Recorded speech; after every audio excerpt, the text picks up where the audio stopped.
Iran America போர் பதற்றம் இன்னும் தணியாத நிலையில் ஈரான் தற்போது பாகிஸ்தான் மூலமாக போரை நிறுத்துவதற்கான சமிக்ஞையை அனுப்பியுள்ளது.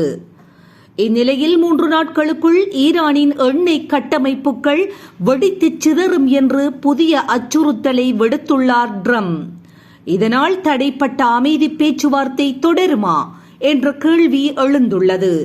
இது பற்றி விரிவாக பார்க்கலாம்.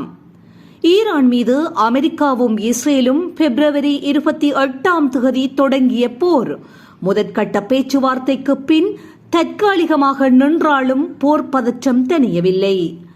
லெபனான் நாட்டின் மீது இஸ்ரேல் நடத்தும் தாக்குதலால் ஹோர்மோஸ் நீரிணையை ஈரான் மூடியுள்ளது. ஹோர்மோஸ் நீரிணையில் கட்டுப்பாடுகள் இன்றி போக்குவரத்து நடக்க வேண்டும் என்று அமெரிக்கா வலியுறுத்தி வருகின்றது.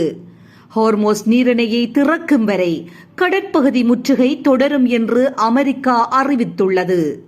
ஈரான் துறைமுகங்களில் நீடிக்கும் இந்த முற்றுகையை நீக்க வேண்டும் என்பதில் ஈரான் உறுதியாக இருக்கின்றது.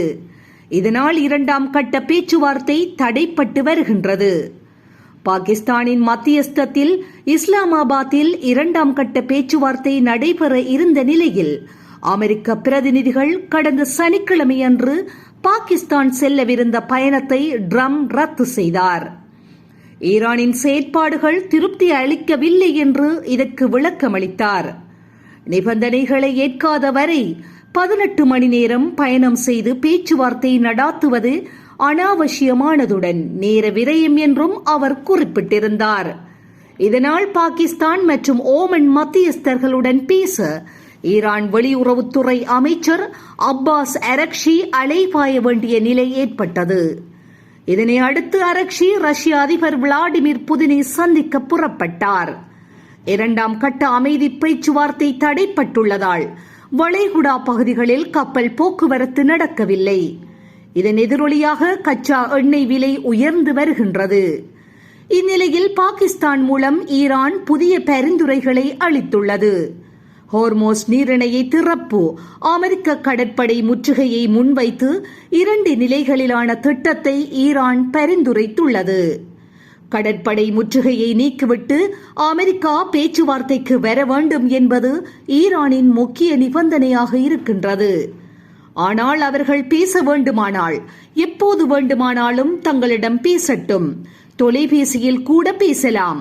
அதற்கான பாதுகாப்பான தொலைபேசி இணைப்புகள் தங்களிடம் உள்ளதாக ட்ரம்ப் கூறியுள்ளார்.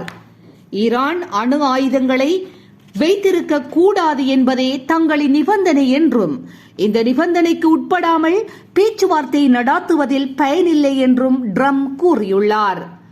போர் நிறுத்த பேச்சுவார்த்தை நடாத்துவதற்காக ஈரான் தலைமை எப்போது வேண்டுமானாலும் தொடர்பு கொள்ளலாம் என்று கூறியுள்ள ட்ரம்ப் ஈரானின் எண்ணெய் கட்டமைப்புகள் 3 நாட்களுக்குள் வெடித்து சிதறக்கூடும் என்றும் எச்சரித்துள்ளார். ஈரானில் எண்ணெய் குழாய்கள் ஏதேனும் ஒரு காரணத்தால் மூடப்பட்டால் அந்த குழாய் வெடித்துவிடும் என்றும் எண்ணெய் குழாய்களிலிருந்து கொள்கலன்களிலோ கப்பலிலோ எண்ணெயை நிரப்ப முடியாது என்று ட்ரம்ப் கூறியுள்ளார். அவ்வாறு வெடித்து சிதறினால் அதை முன்பிருந்ததைப் போல கட்டி எழுப்ப முடியாது என்றும் அவர் தெரிவித்துள்ளார். இதற்கிடையில் ரஷ்ய அதிபர் விளாடிமிர் புதினை ஈரான் வெளியுறவுத்துறை அமைச்சர் அப்பாஸ் அரக்ஷி சந்தித்ததை ஒட்டி எக்ஸ் தளத்தில் பதிவிட்டுள்ள ரஷ்யாவுக்கான ஈரான் தூதுவர், நாட்டின் நலனுக்காகவும் அச்சுறுத்தல்களை எதிர்கொள்ளவும் ராஜாங்க ரீதியிலான நடவடிக்கைகளை ஈரான் தொடரும் என்று கூறியுள்ளார். இதுபோன்ற செய்திகளை உடனுக்குடன் துல்லியமாக நீங்கள் அறிந்து கொள்ள கல்ஃப் நியூஸின் தமிழினை சப்ஸ்கிரைப் செய்வதினூடாக அறிந்து கொள்ள முடியும்.